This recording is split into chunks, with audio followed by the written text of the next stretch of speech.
Xball, Flag Capture Game Settings and Management. To start the game in the main application menu, make sure that you have selected the appropriate game mode.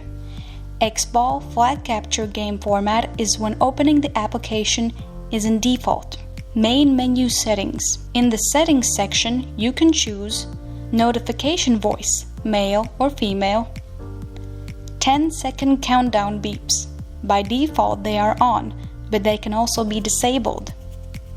For example, 10-second countdown without beeps for the NXL Pro Teams theme. Light to dark is used as a pit monitor setting. The default information is displayed on a black background, but it can be changed to light. We recommend using the bright screen in sunny conditions to prevent the screen from overheating and for better information visibility. Game screen. Game settings. In order to be able to control the game, you must first create the game settings or use the web service www.pbleagues.com, which could be downloaded on the tablet using the tournament code. Game settings can be found in the top line of the game.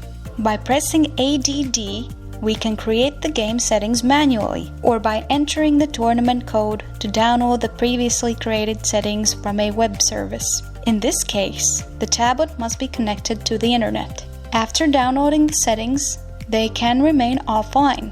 If necessary, we can manually edit the settings downloaded from the web service. Manually edited settings will remain until the downloaded settings are refreshed by pressing the button Refresh. New game. Just like for the settings, a new game we can create manually, or by using the pbleagues.com website, we have the option to download the game schedule. Game info manual input. When creating a game, we can choose to run it in the single or split deck mode. When creating a game, make sure that the correct game setting is added, and by pressing Start Game, we can switch to the game screen and start the game. While running the game, it is possible to prepare the next game and enter the team names of the next game and add settings. Pressing Save will save the progress. The next time you open a new game window, we will have access to the saved game info, and by pressing Start Game, it will start the saved game. Game schedule download. By pressing Choose Game, a new window opens in which we can enter the tournament code to download the game schedule from pbleagues.com. For the downloaded games, the game settings will be added automatically. After loading the games, we can use the filter by tournament days and by fields. We can choose any game from the list. The game can be selected multiple times if necessary. Completed games will be highlighted in the list in the lighter color. The game schedule does not update automatically. A schedule refresh is required to load new games. Game history. Game history allows you to edit, complete the game, save results. Editing an unfinished game. During the game, all editing of the results takes place through the game history. You can also edit the game during an active game. In the case of split deck games, game editing is possible for both active and passive play. Switch.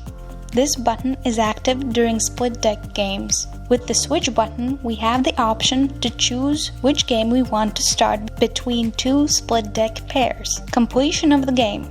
At the end of the game, the Ref Approve button appears on the screen. When pressed, the game history window opens, where it is possible to sign the game protocol on the screen. If the tablet is online and the tournament code is used, then by pressing Approve, the result is sent to the pbleagues.com server, and it is confirmed as the final result in the web service.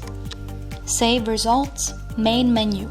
The tablet's main menu contains the results of all games, which can be edited and, if necessary, can be resent to the server. The red or green indicator provides information or provides details about the status of the sent game protocol. Next game. The Next Game button gives a quick load of the next game, from the game schedule on the screen. If there are multiple fields in the tournament, be sure to use the plot load filter to avoid loading the game from another field. Game rosters. When connecting to the web service, team roster info is also provided in the application. Game log file gives information of all the actions made with the hardware equipment. Rental Game Launcher. Rental Game Launcher is a specially designed feature for existing platform game formats to manage the games for the rental field customers. Additional game screen features. Warning button. There is an additional button on the screen that warns players about safety and wearing masks. The button can be pressed at any time during the break, game time, and the voice will announce, "Warning, live field, goggles on." Game break time clock. A game break time clock is available on the game screen. The break game time can be edited at any time by selecting the clock. During break time, buttons 10, 30, 60 seconds will appear on the game screen. By pressing these, select the respective game time without opening and editing the game time clock. This feature is also connected to the ref remote. Break time during penalty buttons on the ref remote work like time jump buttons. The head field ref will love it. Enjoy the game we love.